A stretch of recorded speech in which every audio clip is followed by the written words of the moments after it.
Welcome to our December 9th, 2019 Harwich Board of Selectmen's meeting. We went into executive session at 6 o'clock to convene a strategy and potential agreement with the non-union personnel. And we also discussed strategy with respect to the litigation matter in front of us. And with that, we'll move back into open session and ask you to join me for a pledge of allegiance. I pledge allegiance to the flag of the United States of America and to the republic for which it stands, one nation, under God, indivisible, with liberty and justice for all. I see if I don't move this microphone, I'm going to get yelled at. Joe, did you find your... Not at present, Mr. Chairman. Keep looking. We'll move then to... next on the agenda is the weekly briefing on sewer work. And Joe's looking for the weekly briefing. So I'll move while he's looking. We'll move on the agenda to public comment and announcement. Carolyn? Thanks. Just a few things. I wanted to let you all know that back at the community center is the red mailbox for letters to Santa, so you can come over and drop off your letter. And I hear he's been writing back, so feel free to come tell us what you'd like. For those of you who hadn't noticed, the lights are on at the cultural center, and they started this weekend from 4:30 till 10. During that time, you must enter from South Street, and it's one way. And just as a added bonus, on December 18th, outside the Cultural Center from 4:30 to 9 during the light show, if you're driving through, please bring a canned good. We have a list of everything. We're donating that to the pantry, and there may be reindeers coming up to your car, so we're excited to share that. The lights are free, but if you could make a donation of a canned good or something, it's not necessary, just an ask. And lastly, if you are going to see the lights, please remain in your car. So don't get out to get close to them. A little dangerous. Okay, that's it for me. Thank you. Thank you, Carolyn. Charlie? Yeah, it's not dangerous. Mine's not nearly as exciting. Just a heads up for folks that Wednesday morning, this Wednesday morning at 10 o'clock, the Barnstable County Commissioners are taking up the West Harwich DCPC at their meeting, and that is going to be held in the Superior Court House, wherever their meeting room is in there. Okay. So just wanted to let people know early. Thank you, Charlie. Amy? Good evening, Amy Usowski, Conservation Administrator. Just wanted to let the board and the public know that this Thursday at 9:30, myself and our AmeriCorps member, Hannah Schmidt, will be leading a natural history walk in the Bell's Neck Conservation Area. I hear we have about 20-25 people already, and so if you want to meet, it's at 9:30 off the Depot Street entrance to the Bell's Neck at the Fish Ladder.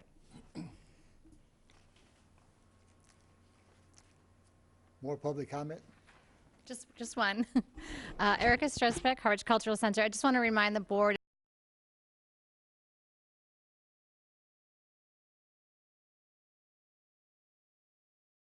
session. The Mass Cultural Council is convening a series of regional listening meetings to learn about the status of rehearsal, production, and artist workspaces in Massachusetts. The focus will be on the places where artists make and performers work, rehearse, and produce, not necessarily the places the public go to see the work, although there's not always a clear distinction between the two spaces. Who should attend this meeting? The meeting are those who tangibly support creative workspaces, which includes but not limited to artist workspaces, operators, owners, developers, artist funders, municipalities, community members, and any who work to support and advance artist workspaces in Massachusetts. So it looks from their RSVP list, we have a lot of great community members that will be attending tomorrow at the Cultural Center. So I'm really pleased that we were selected to be the location to host this for Cape Cod. So I'm happy to give an update next week about some of the things that were discussed. and you're all invited. Repeat the time. So tomorrow at 10 o'clock, 10 to 12. I certainly will be there bright and early. Thank you. Then we move into announcements, and as I mentioned in our executive session, part of that was to look at non-union personnel. Discussion was regarding Chief Norm Clark. He informed us at this meeting, and actually a couple days before then, that after a long time, he's decided to retire, effective July 17th. And I see you're smiling. Keep that when you realize he'll be home bothering you all the time. I do. 43 years. 43 years. Norm has graciously given me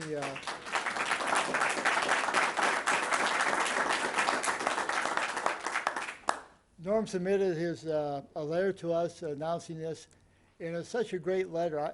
I want to read it, Norm. And it says, Mr. Chairman, on July 17th of 2020, I will have completed 43 years of service to the Harwich Fire Department. I have had the privilege to serve in every position and rank in the department, culminating with the honor to be appointed to the Board of Selectmen by the Board of Selectmen as Chief of the Department October 20th, 2011. It is my intention to retire on Saturday, July 18th, 2020. From a very young age, it was my dream to be a firefighter. The dream was realized on July 17th, 1977, when Chief Charles Hall appointed me to the Harwich Fire Department. It has been my privilege to serve the Board of Selectmen and the citizens of the great town of Harwich. I believe and certainly hope my efforts as a member of the department over the last 40 years have made it better than when I started. The applause already certainly tells us where we are on that, but I'll continue. In my retirement, I leave my second family, a well-trained and certainly dedicated group of professionals. As part of my annual review, the board held me to a standard of creating a succession plan and to fully implement said plan. I pride myself in the professional development of the newest members to the abilities of my second in command. I leave the department in good hands and fully endorse Deputy Chief David LeBlanc as my replacement. And Dave is here tonight, so a well-known face. The Harwich Fire Department has proven that promoting from within works and best serves the citizens and the organization. This model provides upward mobility for the entire department. I digress just briefly. Giving people an opportunity to train for upward mobility not only allows them to be promoted, it makes them better in the job they're currently in, because they understand the roles of those and above them and those below them.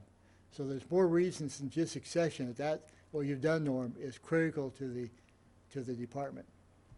My present contract with the town expires on June 30, 2020. Mr. Chairman, I am requesting to meet with the Board of Selectmen, hopefully, which we have done, and to agree on an 18-day contract July 1st to July 18th, 2020.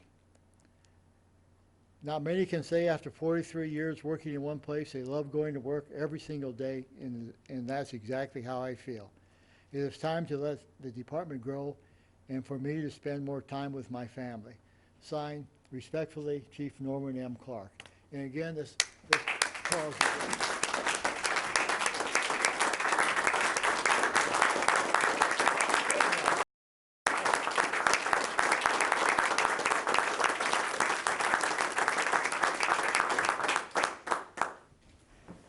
Do you wish to embarrass yourself, Norm, and say anything? Do you wish to embarrass yourself and say anything? Quickly, it's been the letter said it all, and I'm going to leave it at that. Thank you. Okay. Thanks again. We'll move back to weekly briefing. Joel, it looks like you have your material. I do. Thank you, Mr. Chairman. Not that I want to follow that wonderful story, and congratulations, Chief. Getting to the construction weekly update, this was submitted December 6th, 2019. The one-week look ahead for this week of December 9th through December 13th. Mainline sewer crew number 1 is continuing installation on Route 39. However, and there is a detour there. However, they are expected to come clear of 39 hopefully sometime this week, weather permitting. Mainline sewer crew number 2 is going to continue installation on Southwest Drive and continue installation on Route 137. Again, that work still necessitating detours on Route 137. The 2-week look ahead for the week of December 16th, 20th. Mainline sewer crew number 1 will be have their subcontractors performing tasks throughout the town at various locations related to the project. Mainline sewer crew number 2 will continue installation on Route 137, again, still necessitating detours. Mr. Chairman, I mentioned last week that staff is working with the contractor. There's an expectation that there will be extended hours next week with that work related to 137. Again, it's because of an installation of a deep manhole. We're working on confirming a few things with public, and we will message that as soon as we have it confirmed this week on the website, and we'll remind people of it next Monday night as well. Joe, if I remember correctly, that's the second of these deep hole manhole.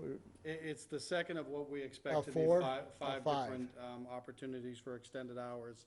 The thinking being there's more often than not a 3-day period.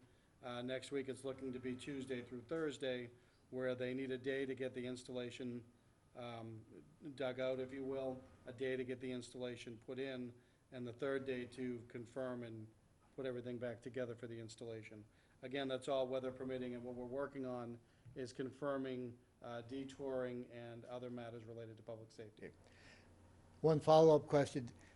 Have you, or I guess Charlie Sumner is our program coordinator, has he been contacting the businesses on that street to be sure they're up to speed? He has been, and in fact, I know Charlie can give a better report than I, but not only has he been working with the businesses, he's been working with the businesses now further down on Route 137 for the anticipated impacts down that end. I know as we get closer to that area, he's looking to have roundtable discussions, if you will, for lack of a better phrase. Okay. But ongoing discussions, and really just trying to keep the business owners in touch with what may be happening in that area. Okay, thank you, Joe. And then lastly, if I may, Mr. Chairman, the 3-week look ahead, this of course would be during the week of Christmas. There will be no work performed on December 25th. However, on the 23rd, 24th, 26th, and 27th, Mainline sewer crew number 1 will still be working with the subcontractors. Mainline sewer crew number 2 continues on Route 137, and again, detours will still be in place. Okay. Any questions for Joe? Anyone in the audience have a question for Joe? Thank you. We'll move then to the consent agenda. Michael, can you? Consent agenda. I move that we approve the following. Approve the minutes of May 13th, 2019 regular session and June 3rd, 2019 regular session, and vote to accept the resignation of Dean Henderstadt from the Harwich Board of Appeals effective December 5th, 19. Second? Second. Any discussion? If not, all in favor? Aye. I forgot to point out the reason there's only 3 of us here tonight. Don and Steve both called me this morning suffering from the flu. So not only for their good health, but for our continued health, they decided to stay home. We have no public hearing or presentation, so move to new business. First on the agenda was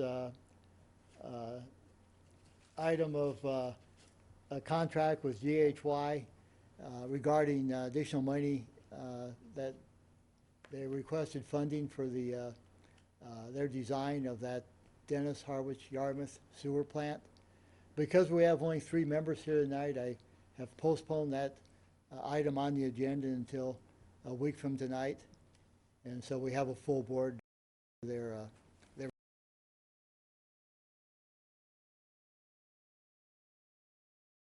Annual meetings, Conservation Committee. Brad, you're up. Okay, thank you. Good evening. I'm Brad Chase, Chairman of the Harwich Conservation Commission. I'm here tonight to give you a summary of our annual report and to answer any questions that you might have. Okay. We have a committee of 7 full-time members and 2 alternates. It's been a while since we've had the full 7, so it's really good to have these folks on. This is my 4th term on the committee, and I think we have one of the best groups in terms of dedication and experience as voting members. So I think the town is in good shape in that regard. And we're very fortunate to have professional assistance from Amy as our Conservation Administrator, as well as Nikki Smith as the Assistant Conservation Administrator. So we have really good professional support for the Commission. In terms of a summary, this past year, the Conservation Department issued over nearly 100 administrative review permits for minor work in the outer buffer zone, and we held hearings twice a month. And as of November 20th of this year, we had 146 individual hearings that were held, and these were various applications that require a review, sometimes continuances, and back and forth to try to approve projects. We rarely have denials. We had one this past year. But overall, it's a fair workload that we've had. We had a meeting last week, and we have one more meeting coming up, so that number is going to increase as well for a number of hearings. In terms of enforcement, we had an increased activity this year. We had 13 enforcement actions that led to 7 fines that were issued with payments of $3,300 received. These enforcement actions were generally for vegetation or tree clearing to improve vistas, as well as installation of docks and installation of hardscape in the buffer zone without permits. So it's a concern. If there's 13 enforcement orders, there's more out there, and so it's something we want to get ahead of and try to inform of the need to come before us for permits for these activities. Another responsibility of the Commission is to take care and custody of nearly 1,000 acres of conservation land. This past year, the town helped purchase the Cornelius Pond woodland parcel off of Queen Anne Road in May. The Harwich Conservation Trust owns the parcel, and the conservation restriction is held by the Conservation Commission. So this is quite an important activity. It takes a lot of work and coordination to do this, and this year we're asking for funds to the Community Preservation Committee, some additional funding to purchase fencing, signage, and other items to help improve our ability to manage these properties. And then finally, there's a number of things we do outside of the routine hearings, which are, I guess, the fun jobs that we have. Right now, the Commission is working on revising regulations for docks and piers, both to better protect these important resource areas, but also to help clarify what the applicants need to do to get permissions. Second, we're working with the Natural Resource Department and the Conservation Department to try to deploy a pilot oyster reef in the Herring River. And this is a permitting project. It's going to take over a year to try to get this project permitted, but the idea is to seed oyster shells, install the oyster reef in the river, and to try to improve the ecology of the river through cleaning value that oysters can provide, and also maybe to increase the number of oysters in the river, which is a benefit to a lot of aquatic life in the river. So hopefully you'll hear more about that in the coming year. And then also ongoing is the effort to try to augment the fishing reef that was deployed off of Harwich with high school material. You might have heard the Yarmouth Tire Reef received funding to put out a deployment of material this year, funded through the Massachusetts Division of Marine Fisheries. I think the Harwich Reef is probably due next to receive a second allotment. So that's something that Amy is interested in working on, as well as Heinz Prof with the Natural Resource Department. So we hope to also contribute to that process and try to find the ability to have another load of material go out to the reef.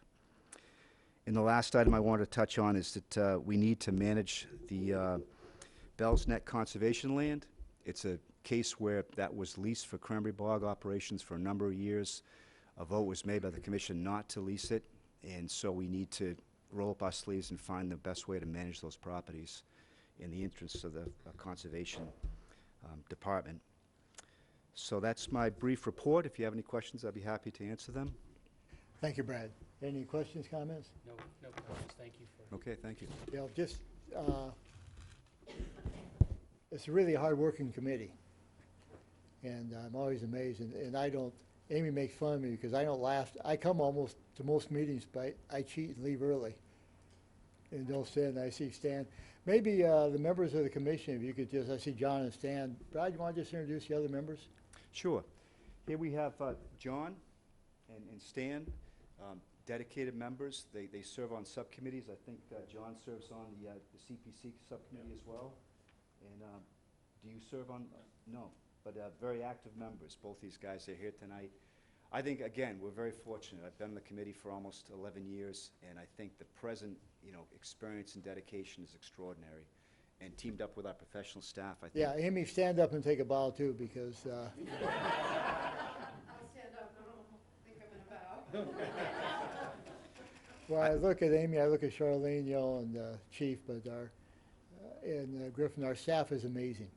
And the support they give, and Emily. Carolyn and Emily, sorry. I shouldn't have started this discussion, I'm going to miss someone.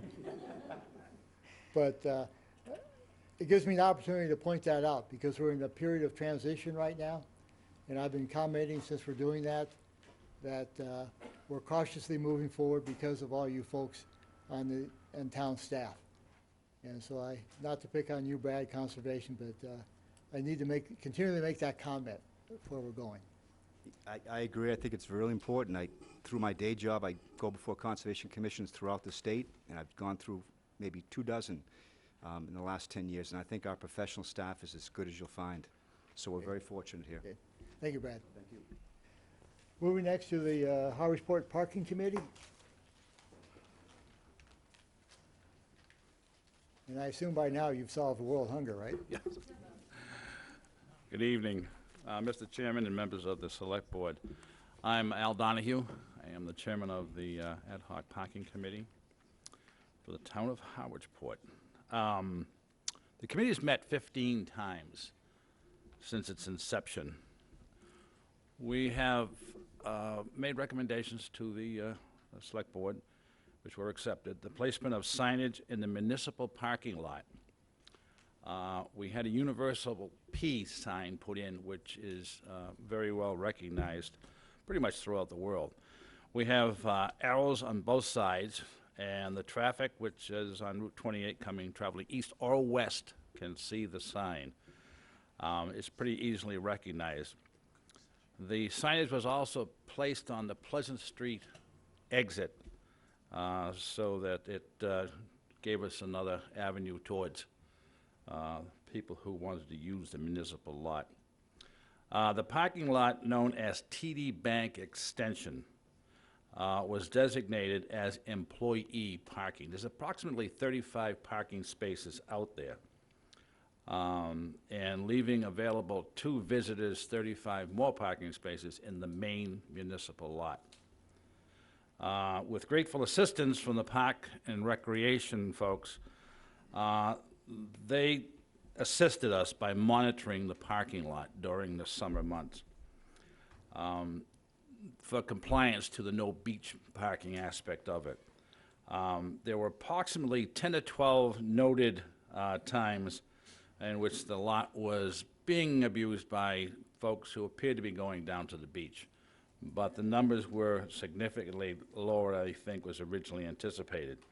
Most people complied with the no beach parking portion of the sign.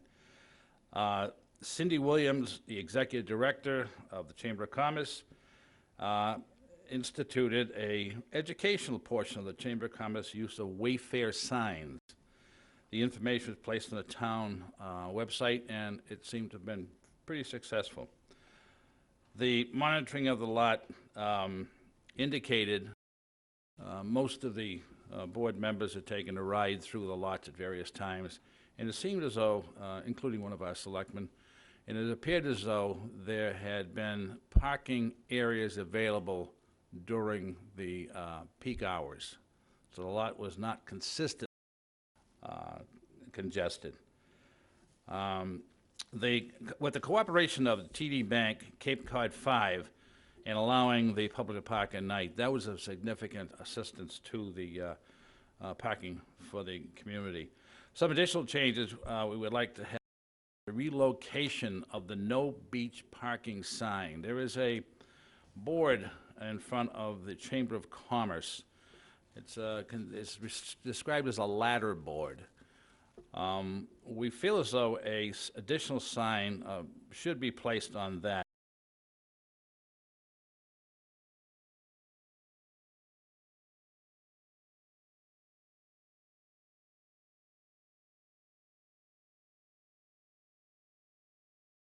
Out there with other information on it, but this particular sign would enhance the availability of people being aware of the parking. At this time, I'd just like to take an opportunity to thank you to Charlene Greenhalgh, who has been extremely good on giving certain people directions on which way to move on this. Such a nice way to put it. Ulrich is sitting behind me, and of course Cindy Williams, who is a fixture up here as well. So Cindy, Did they give you also- direction as well? they attempted to, but I don't necessarily follow them all that well either. And John's here too. Oh, John is here. He's late, I think. One last item I would bring to the committee's attention.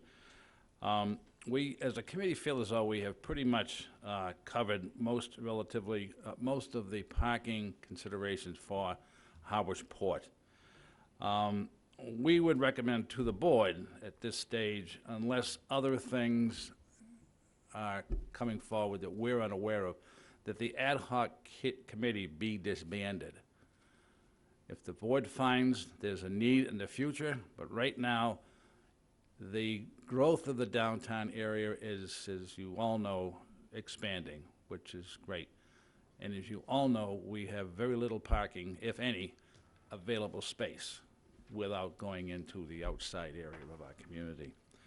So I would just let you know we also have a meeting coming up in January, which is going to be for the action on the minutes of our last meeting. Beyond that, if the committee has any questions for us, me particularly, I would be happy to address them. Well, thank you very much for your effort. Let me ask you it's always good to close down an ad hoc committee. I don't want it to continue. Is there any merit to hanging on a bit longer just to monitor how it goes through another season? Yes, I suppose it would be a pretty good idea for, the alternative is, and I have to be quite candid, Cindy spends too much time looking out the window as it is, so consequently, I wouldn't recommend that she be put in any, space like that. But the recreation folks would be helpful if they went through and monitored it, so there might be some more information available relative to abuses in the parking. But So maybe in your last meeting, maybe that's something you consider is what should be the follow-up actions to. we'd be happy to do continue that, this on. certainly. Questions, comments? Michael, you've been a liaison, so thank you for your effort. Yeah, I have no questions. Thank you very much, Oliver. Okay, All right, thank Ed? you. Anyone from the audience? Comments?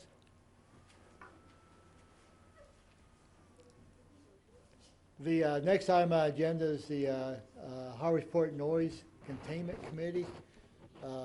They wish to postpone their discussion until January. I think, Michael, you mentioned they haven't had a chance to meet so many times, but you want to comment? No, they canceled their last meeting because of weather, the night last planning board meeting was, and that's when they intended to vote some of their discussions. Okay. And we just got them the legal opinion on audible noise, so they wanted to discuss that some more, so she asked that she could wait till mid-January. Okay, so we'll reschedule that for that date. Next on the agenda is the annual liquor license renewals. Joe, do you want to discuss this? If I may, thank you, Mr. Chairman. First, through the board to all the licensees on behalf of staff, we certainly do appreciate their patience over the last several weeks. As you all know, we have staff that has not gone through the process before, but we'd be lost without them. Their efforts have been fantastic to get us to this point. So we know that licensees have been asked to do things that they wouldn't normally have been expected to do, and that's why we thank them for their patience and their partnership. I'm happy to report that we expect that all annual licenses will be completed at next week's meeting, including entertainment, common victualler, auto, and all the others. So I think that's been, I think that's impressive work by staff to get it to this point. Okay, thank you, Joe. And tonight, then, you're asking that we vote on those licenses that were in our packet? Correct. There's several annual liquor license renewals that are in the packet. All of the materials that are required have been presented, and there are some corresponding and separate common victual licenses. And we would ask, staff would ask approval Okay. of those licenses. Let's consider the liquor first. Michael? Move that we approve the annual liquor license renewals for 2020 as listed in the packet. Second. All in favor? Aye. I didn't ask audience, but I don't see anyone jumping up on this. So we'll move to the next item is, as Joe mentioned, victular license. Michael? Move that we approve the annual common vicular license renewals for 2020 as listed in the packet. Second. Any discussion? If not, all in favor? Aye. Aye, so it's, again, passed. G on the agenda is, or excuse me, next on the agenda is to vote to appoint the town engineer to be our staff representative. We have the DCPC update. Charlene, How did I miss Charlene? And you're also, she's not here because she wants to enjoy the meeting. Charlene, we'll move on to that. You're just so quiet, I missed. I don't know if I've ever been accused of that before, but I don't think so. thank you very much. I did get up earlier and just let you know that the hearing before the county commissioner Wednesday at 10 o'clock in the morning. This past Wednesday, December 4th, the Assembly of Delegates voted 100% in favor of the ordinance. So they did vote to pass that. It does now need to go on to the county commission, their endorsement. And I wrote this before I actually went to the assembly meeting, but essentially what I had said is that my goal is to have the amendments necessary completed for May 2020. However, I don't believe that there's any way the amendments can be for the February 2020 article deadline. And then I said, I strongly request, recommend, plead that a special town meeting within the regular ATM be called to provide additional time. After the Assembly of Delegates meeting, I really got to this, that from the date that the county commissioners actually sign to make this approval, we're really only, in theory, going to have 3 months to work on this. I think that is not enough time to do what we need to do. So from the date that it's signed by the commissioners, assuming they approve it on Wednesday, we do have 12 months to come up with the necessary bylaws, regulations, what have you. I really think it would be an injustice if we try to do this quickly. I think we need to think about it very methodically. We also need input from the folks who own property in that area, and a lot of them are summer residents. And if we try to do this in January, February, March, they're not going to have the opportunity to really participate on a one-on-one. What my goal is, to have at least, a meeting every 2 weeks, not necessarily before the planning board or even the Board of Selectmen, even though you are the nominating body who sent this forward, but to have workshops, myself as the planner, invite members of the planning board, invite the selectmen to attend, but so that we can hear from the people in that area. And, do those, work with the Cape Cod Commission staff who, they've worked on these before. I think it's going to be a really good group going forward. But I'm really very concerned that we try and do this in 3 months. I don't think it will do it justice and do what we really want it to do. I see people shaking their heads up here. I think everyone fully agrees with that, especially since this has been a subject we've had in town for a long time. Mm-hmm. To try to solve it in a couple months would make no sense. Right. I would ask that you, I'd be interested in how much help, I guess is the right term, Mm-hmm. that we get from the Cape Cod Commission, because they should be able to help a lot in organizing it, because this is a big job. It's going to be a huge job. And get some Yeah. good ideas of how to. Yep, it's going to be a huge job. And when I met with them, when the nomination was made, there's a team ready, willing, and able to help us out. But they don't know all the players. I know a lot of the players, and some other board members, particularly Duncan Berry knows a lot of the players. So really we need that. They'll be able to help with the actually drafting of the language and making sure that it's going to be you know, what the commission will ultimately accept as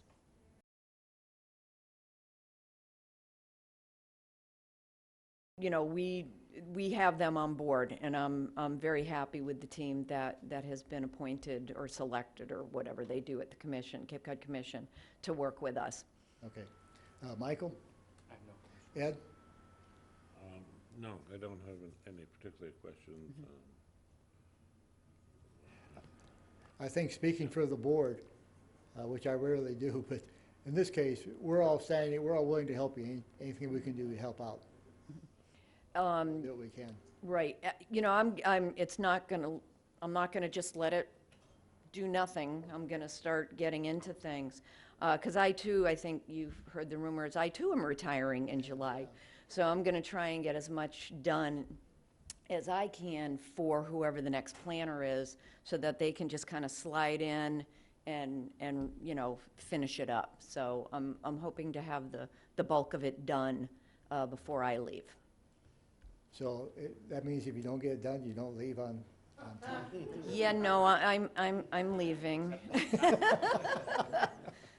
We accepted norms. We are not. Well, except yours, right? You're not my appointing authority, so you don't have to, but you'll get a formal letter at some point. But July 3rd is my anticipated last physical day, which, gee, I'm a planner, it's also a holiday, so.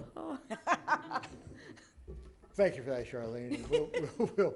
We'll keep us informed. I will definitely keep you informed. Anytime we have workshops, I will let you know. Okay. If you all want to pick one or two board members who are really gonna like oversee it, I think that would be great. I'm gonna make the same recommendation to the planning board, so that we have, you know, kind of a team moving forward to. That's good. Yeah, I'll put that down agenda for next week to see if we can assign a liaison to it. Okay. I'd start by nominating Don. Well, actually, if we're nominating people, I frankly think Mr. McCaskill would be a good addition. You know, Well, no disrespect to anybody else, but, I'm going to move on. I don't want to fall into the trap of nominating the person who's not here. well, he's here, but I can't nominate, but, We'll put it on next week. okay. And I know that the chamber director will also be participating quite a bit. Yeah. Okay. Thank you. Charlie. Apologize for overlooking that, but we'll move on to the next agenda is vote to appoint the town engineer as our staff representatives to the Dennis, Harwich, Yarmouth sewer plant, regional plant. Michael? I move that we appoint the town engineer Griffin Ryder as the replacement to the DHY Clean Waters Community, replacing former town administrator Christopher Clark. Is there a second? Second. Second. Griffin, I thank you very much for stepping up for this. This is an important job. I will comment, and Joe, thank you for Letting him do it? letting My him do it. I'm happy to be nominated. The only thing I do ask, that we started the last month, would possibly a little later than we should have, is to include Dan and keep him in the know. I have a going direct forward. line to Dan, so. And I know you've been doing that. We did that before. But I think actually will continue a very strong presence. And thank you very much. Thank you. Dan, you don't have to say anything more than that if you don't want to, but you're. I'm good. Did I get a motion on that? We did. All in favor? Aye. Aye. Okay. You're it then. We'll, Thank you. I know your email. I'll update you on all the past. You know where to minutes find and me. Stuff. So, Mr. Chairman, he's lingering at the podium for the next item as well. Discussion regarding the comprehensive stormwater regulations, et cetera, et cetera. Griffin, it's all yours. So you may remember last year in September and October, there were comprehensive stormwater and illicit discharge regulations that were put into effect. And since then, part of the MS4 municipal sewer separation program, which is a 5-year permit term where we continually have to do things to help clean our waters and clean our stormwater. And as part of that, these regulations basically implemented the selectmen as the town of Harwich stormwater authority. as the Town of Harwich Stormwater Authority, you guys have the ability to appoint the duties of the authority and of the regulations, of adhering to the regulations, to a staff member. And the reason why I'm bringing this to you now is because we just had our first application come in that triggers this requirement. There's an application that came in East Harwich for a subdivision that disturbs greater than 1 acre of land, which is the threshold for triggering these requirements. So as such, we basically need to have a public hearing and go through the process to review the information submitted and hopefully approve the plans and the information as it comes in. So as going through the annual report through the MS4 work, I realized that these regulations have been implemented, but the duties hadn't been designated to anyone yet. So I'm here before you to hopefully have you designate the authorities to me so I can review these, and I'll work with Charlene and the planning board to see what we can do and how we roll it into a public hearing for this specific project. Moving forward, there might be some little things that we want to tweak as we dig into these regulations, but that's something that I would plan to bring to you in future sessions. Okay. Michael? Quick spiel. Joe? Joe? Completely recommend what the engineer is requesting. I presume that was so since he was standing there, but we'll, thank you, Joe. Michael? I move that we delegate the duties to administer, implement, and enforce the Town of Harwich Comprehensive Stormwater and Illicit Discharge Regulations to the Harwich Town Engineer, Griffin Ryder. You want to second it? No. Any discussion? Charlene? Yes, because Charlene, by the way, I appreciate very much you always working with the other department heads to move these projects forward. I do too. I love working with this guy. And I'm glad you're moving forward with this. We've actually been speaking a lot about it. We're going to look at making changes to the subdivision rules and regulations to make it part of our process that we can hold a joint hearing so that the applicants don't have to go from one to the other to the other. So we're going to try and figure out the logistics of that so that the applicant will have one-stop shopping. Fantastic. That's in line with us trying to make it as easy as possible to get through the permitting processes, so Absolutely. go for it. We acknowledge that it is another permit that people have to go through, but we're trying to streamline it as much as we can to make it easy for folks. Griffin, this is slightly off the subject, but Bob, I think a year ago, came to us with a whole MS4 catalog of activities we had to do. Yes. What's your sense on that? Are we up to speed on that? Are we? We're close. Since I've come on board in May, I've dug in to figure out what we said we would do and what we need to do. I've been meeting with our consultant, AECOM, has been very helpful through the process. I will be meeting with them in the near future to figure out sort of the next permit, the next year, what we need to do. So we're getting out in front of it. And I've been talking with other communities and other town engineers on the Cape, and we're in very good standing in comparison Would to you those folks. give us an update when it's time so we know we're meeting that requirement? I would be happy to. I would say probably in January might be a good time. January, February might be a good time for an update. Okay, thank you, Griffin. Yeah, thank you. We have a vote and second. Any other discussion? All in favor? Aye. Aye. Pass. Next item of discussion is discussion on the hardship tax exemption. Call on Mr. Waystack.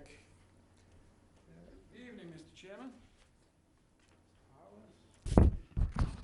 Richard presented this topic last week, and I want to thank you for doing this on such short notice. But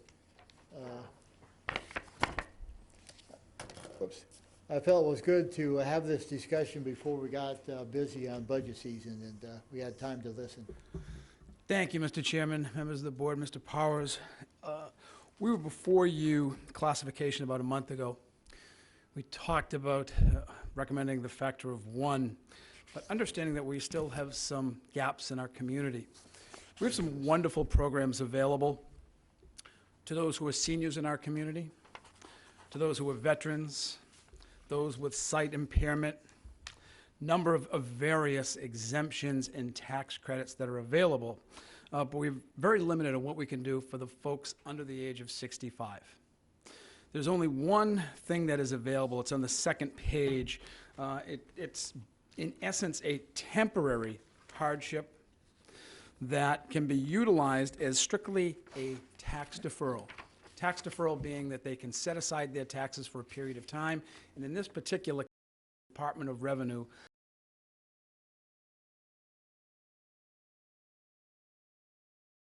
that's just it. It's a deferral for 3 years. A lien is placed upon the property. It's an 8% simple interest rate, is not compounded. And those have 5 years to pay it back, starting within 2 years of the last deferral. Not sure that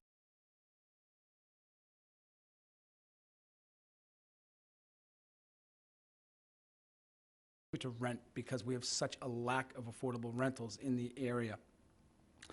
And when we look at what we're utilizing for our seniors, the dollar amounts that allows them to get an exemption or a deferral, and we also look at the area mean income in Constable County. Affordable is considered 80% of the median income. And I included in your handout the 2019 income limits for affordable units. The 80% for a single person, which would be considered affordable, is $51,250. That's what's meant as low income.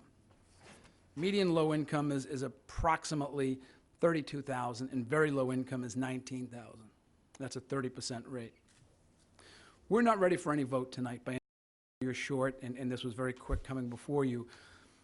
But what we're looking for is some guidance from the Board of Selectmen.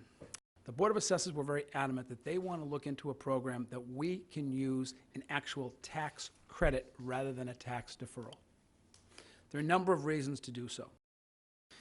If affordable housing is built in the community, utilizing these same income limits for affordable, automatically those units are reduced in value by 50%.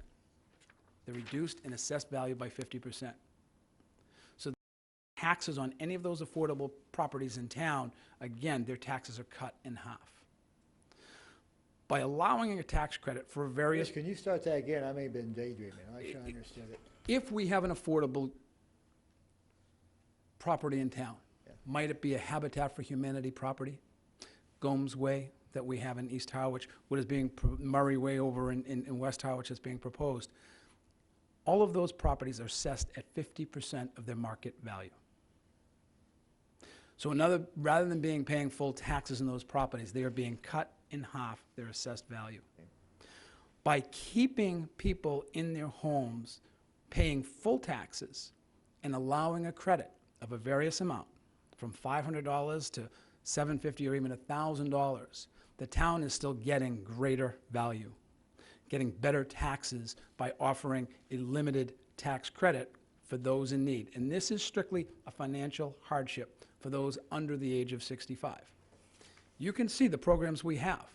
Wonderful programs for those over the age of 65. But we truly have nothing available for those under 65. And the Department of Revenue has nothing that's available for us right now outside of a short-term deferral known as Clause 18. We would like your blessing to move forward, to put together a program that we would ask you as a board and town meeting to allow us to bring forth and file legislation as a home rule petition to create a hardship tax credit for the town of Harwich. When we did our classification hearing here, it was watched by a number of people.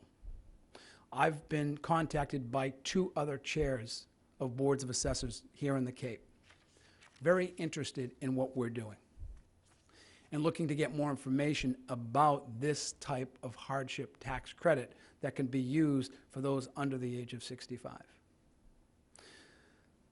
We have too many people in our community that are struggling to make it. You heard our discussion about what's happening with our tax rate, and it's gone up. While our value went up 5%, our tax rate went up. We know that is strictly based on spending in the community. And we are pricing out some of our younger people who are vibrant and should be involved in our community who can frankly no longer afford to live here. So I'm really looking, Mr. Chairman, for more of a consensus tonight that we can do the work, and we've already challenged staff. They were on the phone today with DOR's attorneys, looking at what potentially we could do to create this new exemption or tax credit for our community.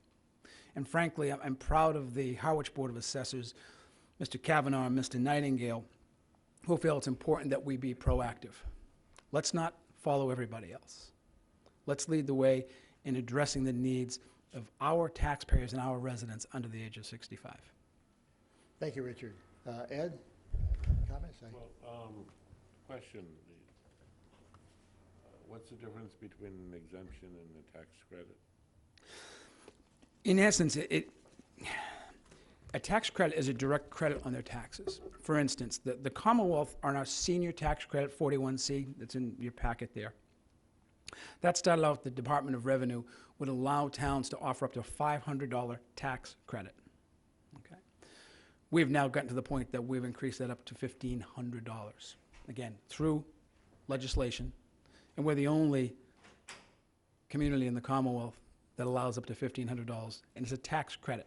If someone's taxes are $3,000, they have the right to this $1,500 tax credit. Their bill becomes $1,500. The exemptions is that, in essence, there's a $400 exemption to their taxes. Very similar. They're basically the same thing, a credit and exemption. It's an amount off of the taxes that they're paying the town. The difference between the deferral is that doing a temporary set-aside, which basically for 3 years, that's got to be paid back at 8%. It's not helping. A tax credit will help. And mind you, if we do something like this, the qualifications will be substantial. It would require people filling out an application that would be approved by the DOR. It would require any taxpayer who is willing to provide their full tax records, their bank statements, because they're limited not only in income, but also in assets. And if you read through any of the exemptions that we have in front of you, you'll see, for instance, a tax credit. For a married couple, the income limit is $49,000. Their assets cannot increase $76,000. And that means all their retirement accounts, cash in the bank, does not include their property. So I don't know many young families in this community who have got $7,000 stocked away somewhere, who are making that kind of money. And those are the people we're trying to reach with this program. Anything else, Ed? Michael? I'd just like to say I support it. And a question on the senior exemption, how many seniors take advantage? Please don't quote me. My director of assessing is not here this evening. I want to say it's in the 250 range. Okay. And what other communities on the Cape are doing what you're doing now, or trying to do what we're trying to do now? We're starting this. Nobody else on the Cape? Nobody else doing an exemption under the age of 65. Some may be trying to utilize Clause 18, which is a deferral, but no one is doing an absolute tax credit. Support it 100%. I mean, I think it's well needed at this point with the way our taxes are going and the way the assessments are going too. Ed? Am I correct in saying that we're the town in the Commonwealth that offers up to $1,500 in exemption? Correct. For seniors? Many offer up to $1,000, but if you look through the assessing departments across the Commonwealth, some are still offering $1,000. The state allowed through DOR up to $1,000, and we filed legislation a number of years ago. That was approved. We wanted to do it for the entire state, so if another community wanted to take advantage of it, they could. They didn't. It became, in essence, a home rule petition for us. Doesn't matter. Frankly, I serve the community of Harwich and not the rest of the Commonwealth. But we are the only ones that offer up to $1,500. Actually, that could double up to $3,000 with the tax work-off program as well. On that, when that legislation was going through, I argued and actually had the support of my committee at MMA in pushing it, but in the negotiations with the state, it wasn't something that they carried to the end. They let it go for others. Again, I serve this community, and I was very pleased to see others who had actually watched our classification hearing who felt it was important to follow our lead. And again, we'd rather be proactive rather than reactive. Just say, as I fought for it to go statewide, it was sort of with a sense of pride that that was coming out of my community. Thank you for that. Thank you, Ed. Sonny? What? Thank you, Sandy. Mr. Chairman. Sandy McClarty, East Harwich. If I could ask Mr. Waystack through the board to clarify, the affordable houses get a 50% reduction in their taxes. Is that, it seemed like it was contrasted with this, maybe this proposal. Is it one or the other, or are they in unison at the same time? That's a question. Okay. And then another question slash comment is there a concern of kind of incentivizing hardships, meaning, you know, now I want to qualify for the hardship by creating this incentive? I know I mentioned in the past, I like the idea of incentivizing year-round residents. And if people are in a hard situation, I think we should help them. But there's always that other side of incentivizing something, so you get more of it. People start changing their work routine or whatever to try to slide in. I don't know if that's a concern, but that was just a thought. Okay, thanks, Ed. Richard, I'll turn it to you. Thank you, Mr. McClarty. It's an excellent question. Thank you for bringing it.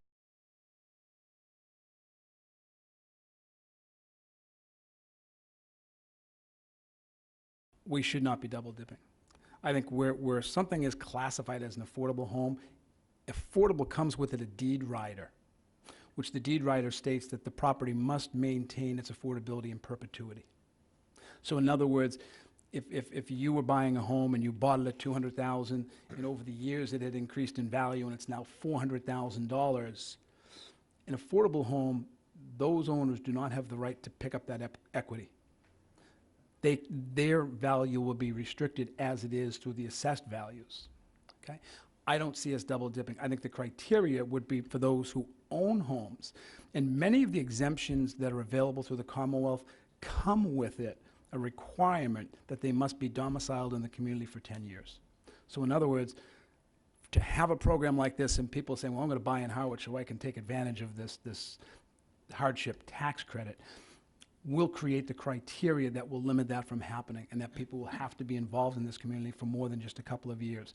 We would have some broad criteria discretion in coming up with what we feel is appropriate, as we currently do with the Clause 18 that's available now for those over the age of 65 who have hardship. If someone moved in 6 months or a year ago, I'll be very frank with you, they will not get an exemption for that. But if they've been in town for 10, 15, 20 years, or generationally, we will give discretion to that. Does that answer your question, sir? Yeah. Okay, thank you. Richard, I have a question. As you know, we're dealing with wastewater at the moment. And since those are those people that are in the phase that we're on now, it's mandatory that they hook up according to our plan. Will there be will any of them qualify under this hardship exemption to help those who are really struggling to pay to hook up? It could, Mr. Chairman. You bring up a very, very good point. I spoke with a homeowner who was in the first phase of connection in East Harwich. They're in the process of putting a property on the market and having the septic inspected.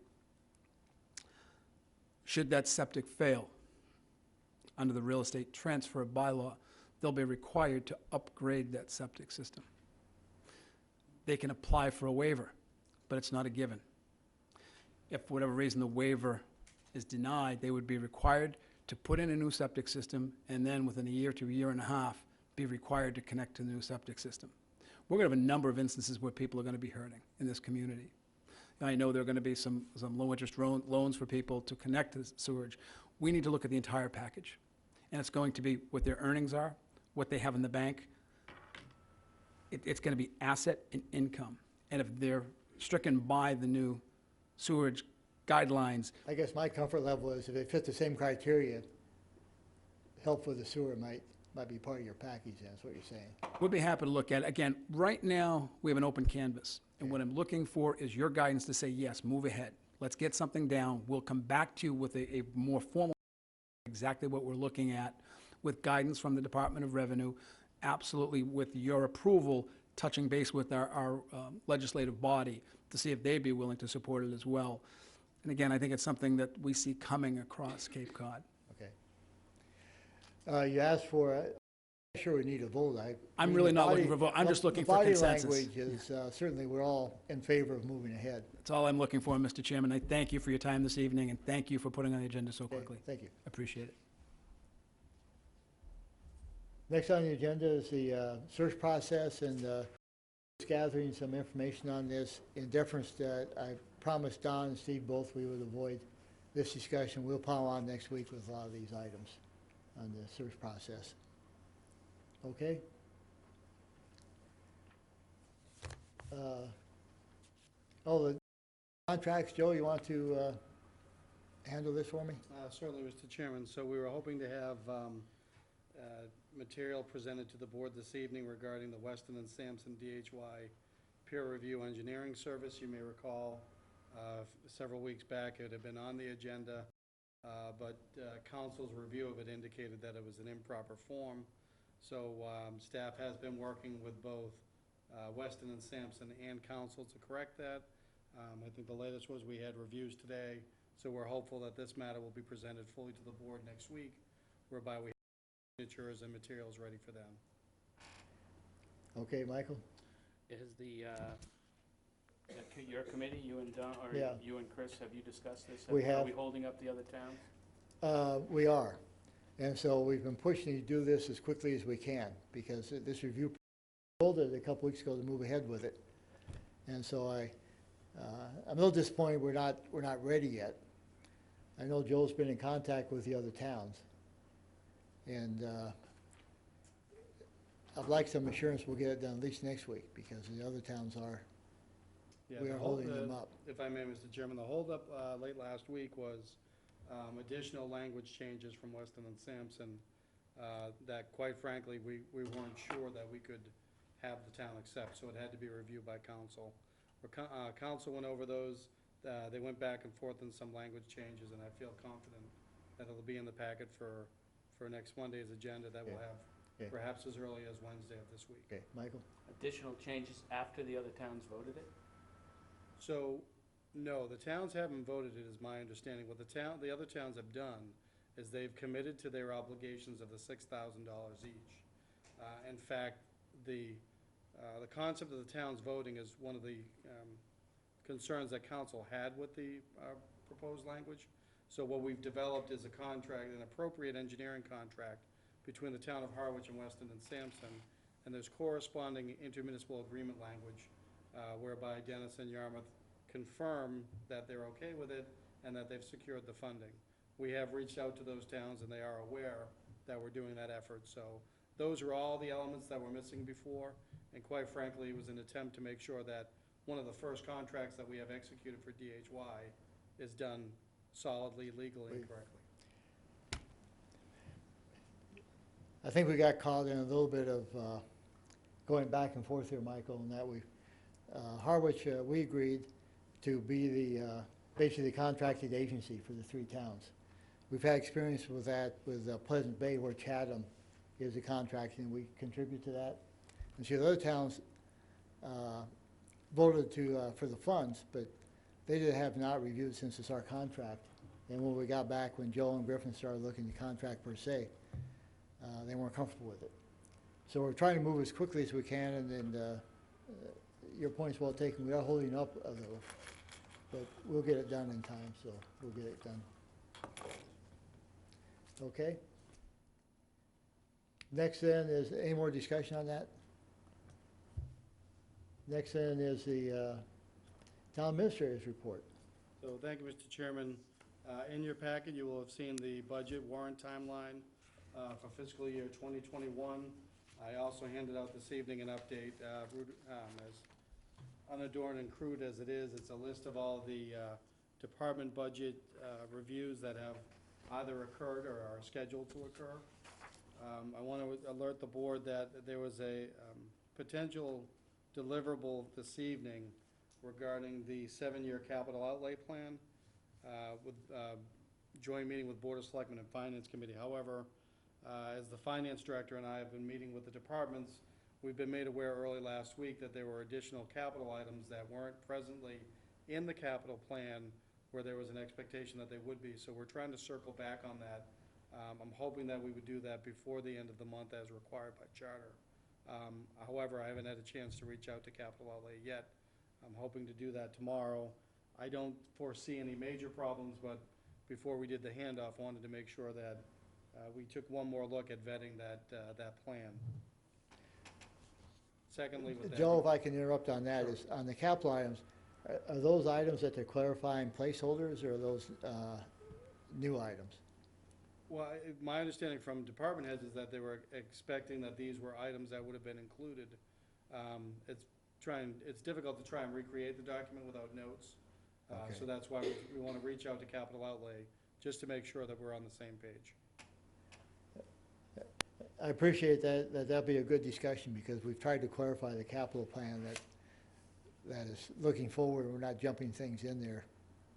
Sort of, Understood. one-off is good discussion on that. Sure. Michael? Yeah, and just maybe a summary list of what they are and what year they're going in. If they're this year's things and they're coming on now, I think it's a That's much the broader problem. discussion. Yeah. Understood. And again, just to alert you to the fact that I think we've done 13 of 25 department budgets, a couple smaller ones towards the end of next week. The whole project process, should be completed by December 17th, and then the finance director and I will be circling back and developing the budget message and trying to evaluate first pass where we're at with a sense of the budget.